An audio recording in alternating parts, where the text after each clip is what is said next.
iMessages can expose your data, and here are a few settings that you can use to stop that and prevent that. So let's start by opening our settings application. You want to scroll down and open apps options. Here you just need to find messages, click on it and scroll down a bit. Here you need to click on share name and photo and select it to privately or contacts only.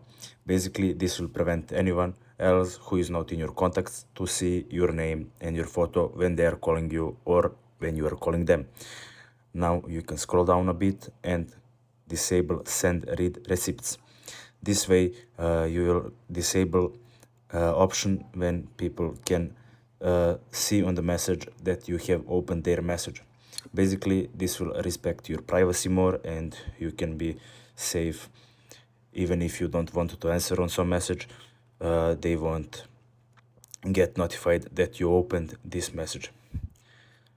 So you can go back now and go up to notifications. Click on show previews and select when unlocked or never.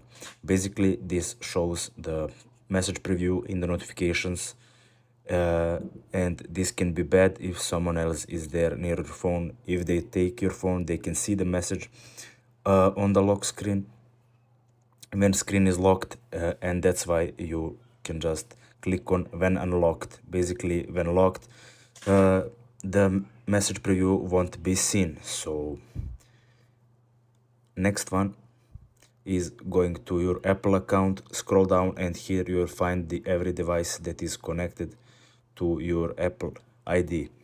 So why is this important? Because Apple can connect across multiple devices, right? And if someone else is connected to your Apple account, you can see that here. If that's not you, if that device is unknown, you can just remove it. So that's why. For the next one, we will have to go back to apps option and back to messages. So find the messages option here, and here you need to find share with you option. Basically, it's this one.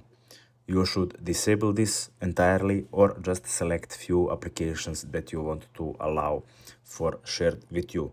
You just don't want to have this enabled for your own safety and privacy. You can just select automatic sharing off, or you can disable apps you don't want manually. So that's pretty much it. Thanks for watching and see you in the next video.